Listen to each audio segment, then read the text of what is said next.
Great. So, like I said, I'll talk about a little bit about reliability and AI, and with a specific focus on the standardization or the normative ecosystem of AI.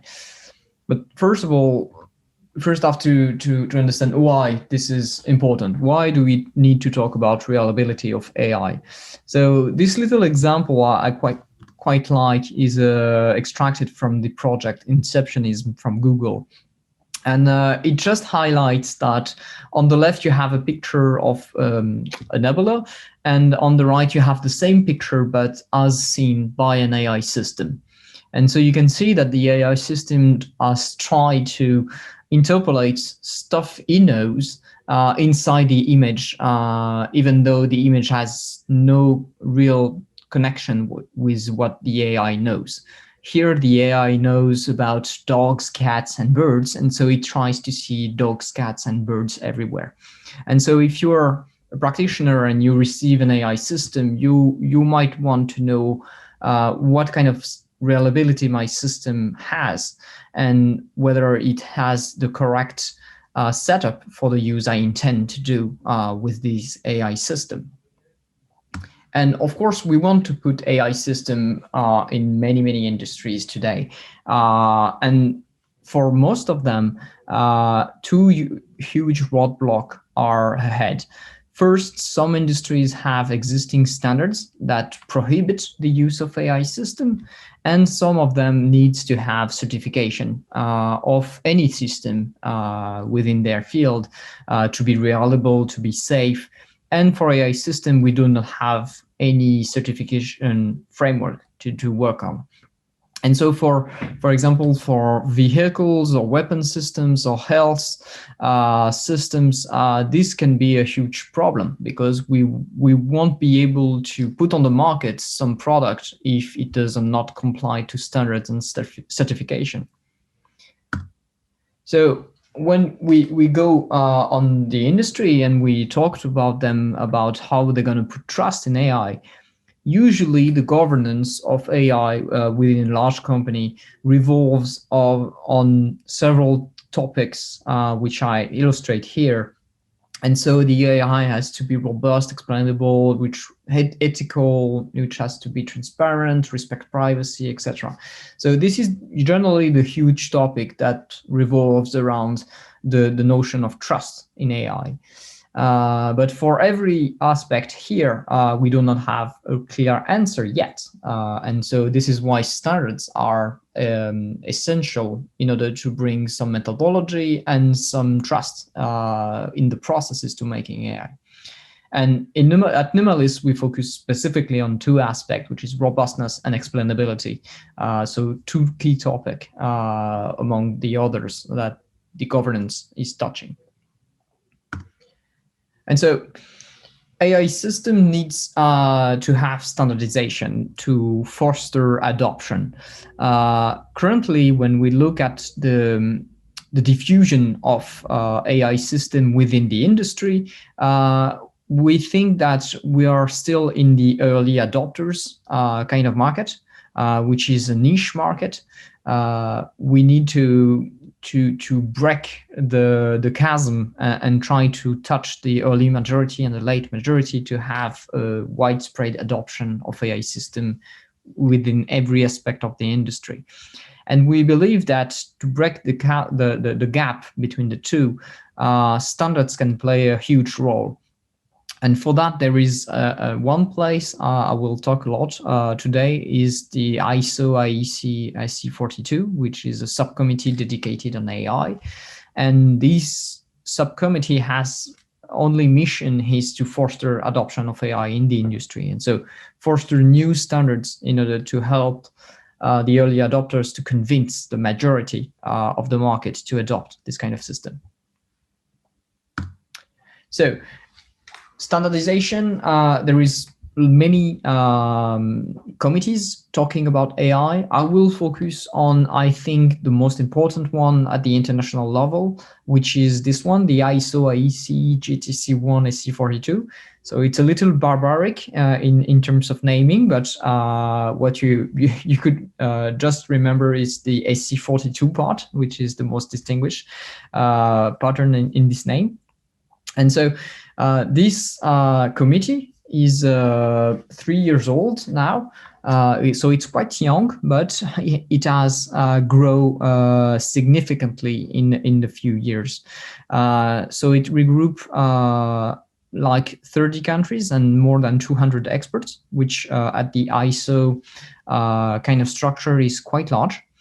And it acts right from the start as a system integrator. So it means that whatever industry you're in and whatever committee you attend and whatever standards you're going to apply in your industry, if at some point your standard is talking about AI, it will end up in this committee. It will have to coordinate with this committee. So it's really acting for every industry at once, and every document this committee produces will have an impact on any industry concerned by AI.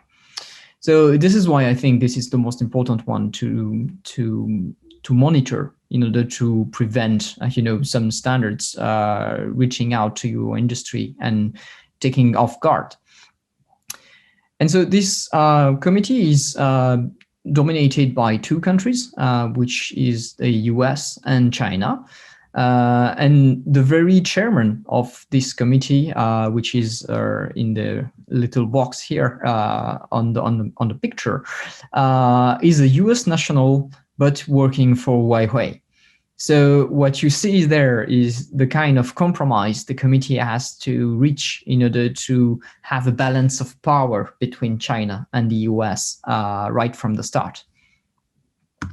And this balance of power is felt all the way through in terms of footprint, foots on the ground when we have an in-person meeting. So not currently, but usually when we are allowed to travel. What we see is that the number of delegates from China usually is quite larger than the US. Is a little larger than the US, but it's significantly larger than any other countries. And the Asian countries are quite well represented because we have a lot of delegates from Japan, from Korea, from Australia. Of course, I'm French, so I put on the French also delegation there. But the Asian world is quite significant in this ISO committee, and so the Asian interests are also taken into account. And the reason that these countries are interested in the ISO standardization committee is because currently there is one technological stack which is dominated by the US, and this technological stack, even though it's quite open source, is not really independent from the US overreach. And so many countries, including China, are trying to build their own stack of services and technology in order to have a counterpoint to the US. And so we have in the standardization committee this struggle between two visions of the world, one dominated by the US, one dominated by China, and we try to find a consensus on that. So let's delve in right now in the actual work, not only the geopolitical stuff around the ISO. So what are we doing within this committee? So we are doing a lot of work spread across several working groups. So I will have a little say about each one, but roughly speaking, we have the first working group is about definition and fundamental notions of AI. So if you want to have a clear definition of one aspect of AI, you can go there. Working group 2 is about data, big data, data structure, everything related to the labeling of the data and the storing of the data, the spread of the data, etc. And it's dominated by the US. So here you can see that all the cloud architecture are, of course, driven by the US within this working group. The most important one, I can say, is the third one, trustworthiness. Here we discuss everything about trust regarding AI. And so it is really the one with the heavy workload and which is doing the heavy lifting for everyone. Use case and application, smaller one, but with some interesting work. And there is, of course, one working group dominated by China, which try to make its own approach on computational and characteristic of AI. So here you can see again, balance of power. And there is two small group, one joint working group about governance and one ad hoc group about landscaping of the road mapping of AI. So what kind of project we can find within this working group? So like I said, if you want to have clear definition, you can go to working group 1. You will have documents that are soon to be voted and published, which clearly propose definitions. One document which will be really important is the 142,001. It's like your ISO 9001, but for AI. So it will explain everything in terms of management of AI. So we expect that this document will have an impact everywhere and should be really, really anticipated because it will spread like wildfires across the whole ISO structure. In terms of data, I put there some reference. I will not delve too much in it, but there is a huge document in several parts describing everything. I will share the slide after that, and so you can have a better look at it. The main meat, like I said, is about trustworthiness and in the working group 3. So here you can expect several documents that have an impact. For example, you have documents which are technical reports, which basically gives you information but no requirements. And so you have technical reports on bias, on ethical and societal concerns, functional safety. So stuff you can use in order to have a better picture of what is out there and how you can anticipate what is coming. And then you have the international standards, which mandates some requirements, for example, on your organization, on your processes. And one you can really expect to have an impact is the German one about risk management of AI. And so this one we think will have also a quite large resonance in the industry because it's widely expected in terms of governance. Two I want to note is the one I personally monitor, which is the robustness of neural networks. One is an overview, and the other is about how you can implement processes to use formal methods for the robustness. Several other documents, one, for example, on explainable AI, which can be also interesting for some of you. Some are about to be published, some are still in process. Some also other documents about life cycle. Will not delve too much in that. Same here. I just put it for the reference in order to share it with you at the end of the document. Last thing I wanted to give you an overlook is about the EU work on AI, because I talk about a lot of the ISO. But of course, there is several other actors in play. And the EU has published really recently a draft of its AI regulation. So we're not talking about standard anymore there. We're talking about laws. And it will have an impact to anyone who wants to do business with the European country. And one of the key aspects is it is expected that it might have the same overreach than the GDPR, so on the privacy of European citizens. And so if you want to deploy an AI system which will have an impact on a European citizen, you might fall under this kind of law. And this regulation that is discussed right now will have some overreach on how you build your AI and what risk your AI can pose. And so you should closely monitor also what kind of impact that can have. I guess I will stop now. It's almost exactly 15 minutes. So Nicolas, I'll very nice, give you very nice timing. Yeah, I will give you the very floor good. now. All right, so what I would like to do, I would like to dive into just a couple of quick things here before we open to Q&A. I think it's very interesting, the work that you presented. There are so many things that come to mind, when you talk about all these different domain-specific applications, about the power balance between the US and China and everything. One of the things I was wondering about, as I heard you talking about it, is about the tension between standards and regulation. So you mentioned a couple of high-risk sectors in your slides. You talk about biometrics, about law, about employment. Now, it just so happens that these are also areas with high ROI when it comes to breaching international standards or regulations. And these are also areas where countries don't necessarily agree.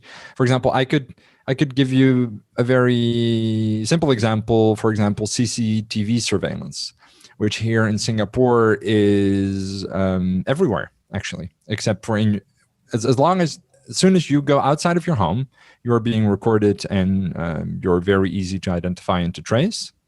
And this is something that, for example, the EU is now regulating, right? It's technology that they no longer want deployed in the private space. Now, you could imagine that opinions will also vary when it comes to biometrics, laws, employment, etc. So these may also being the most important application areas, right?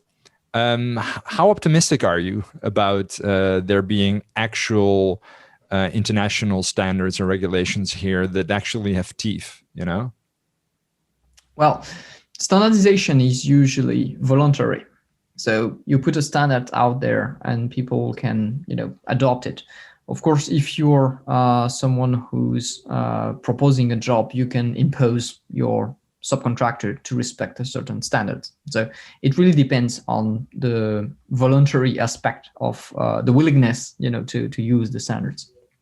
However, sometimes countries want to regulate and use standards and say, if you want to operate on my market, you need to respect these and these standards.